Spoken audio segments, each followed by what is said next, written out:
This is the story of a man named Stanley. Stanley worked for a company in a big building where he was employee number 427. Employee number 427's job was simple. He sat at his desk in room 427 and he pushed buttons on a keyboard.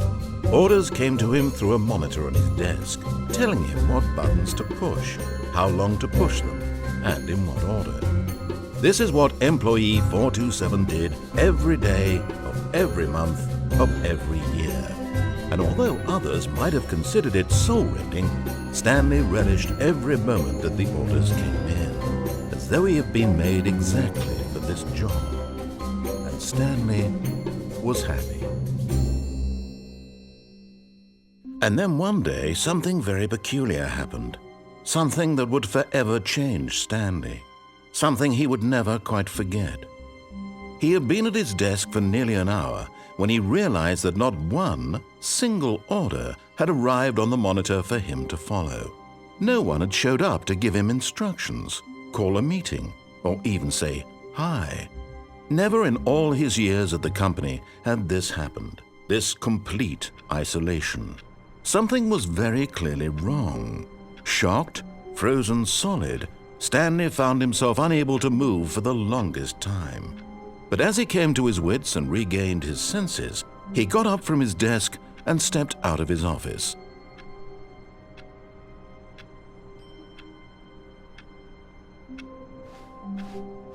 All of his co-workers were gone.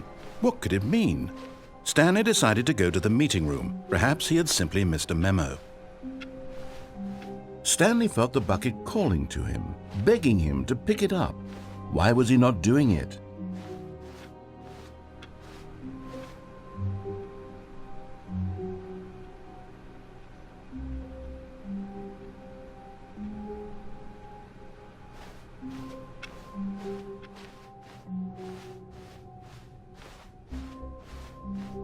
When Stanley came to a set of 2 open doors, he entered the door on his left.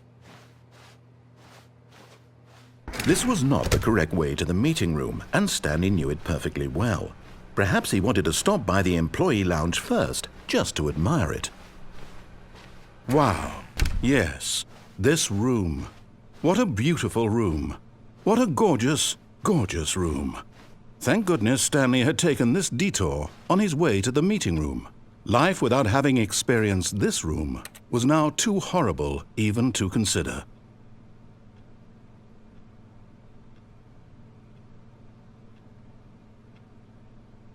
Yes, really, really worth it being here in the room. A room so utterly captivating that even though all your co-workers have mysteriously vanished, here you sit looking at these chairs and some paintings. Really worth it.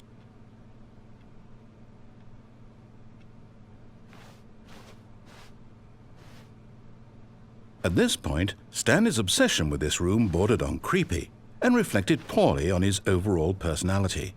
It's possible that this is why everyone left.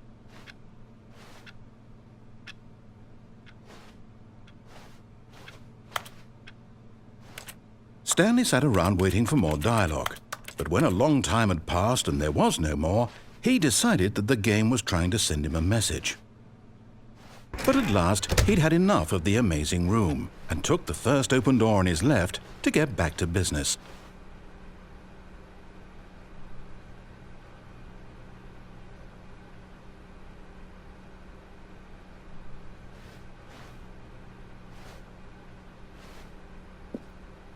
Stanley was so bad at following directions, it's incredible he wasn't fired years ago. Look, Stanley, I think perhaps we've gotten off on the wrong foot here. I'm not your enemy, really, I'm not. I realize that investing your trust in someone else can be difficult, but the fact is that the story has been about nothing but you all this time. There's someone you've been neglecting, Stanley. Someone you've forgotten about. Please, stop trying to make every decision by yourself. Now, I'm not asking for me, I'm asking for her. This is it, Stanley. Your chance to redeem yourself, to put your work aside, to let her back into your life. She's been waiting.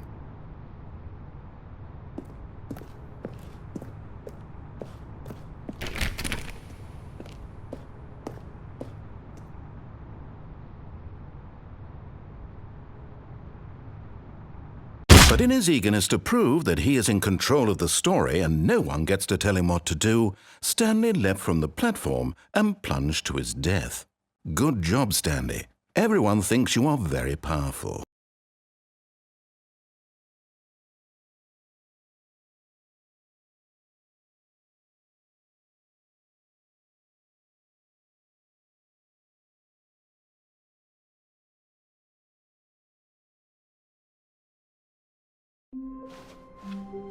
All of his co-workers were gone. What could it mean? Stanley decided to go to the meeting room. Perhaps he had simply missed a memo. Maybe Stanley would never pick up the bucket. A lonely bucket, lonely. When Stanley came to... This was not the correct way to the meeting room, and Stanley knew it perfectly well. Perhaps he wanted to stop by the employee lounge first, just to admire it. The lounge was sublime, a work of art. But eager to get back to business, Stanley took the first open door on his left. Stanley was so bad at following directions, it's incredible he wasn't fired years ago.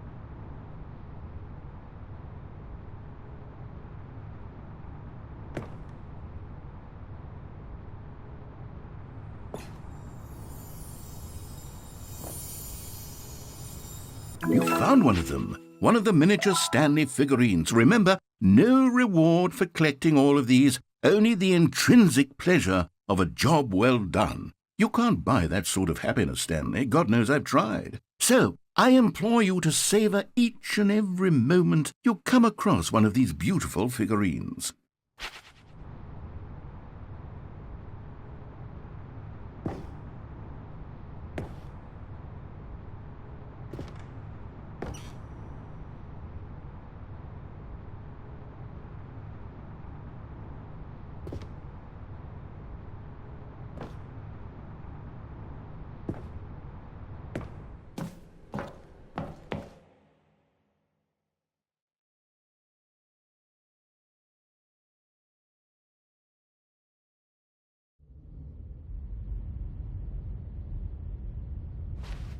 Stanley had now gotten himself so far off the beaten path that it seemed the office had begun so far off the beaten path that it seemed the office had begun so far off the beaten path that it seemed the office had begun so far off the beaten path that it seemed the office had begun so far off the beaten path that it seemed the office had begun so far off the beaten. You didn't think I was actually just a recording, did you? What a silly and trite explanation that would be. All the back and forth between you and me, all the absurd adventures we've been through, and it all turns out I'm just a tape recording? It was all just in Stanley's head.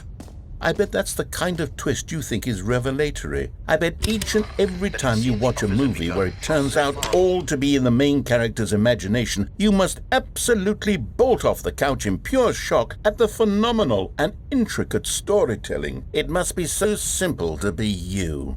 Life being an unending waterfall of surprises and delights. How much more exciting you must find the world than the rest of us do.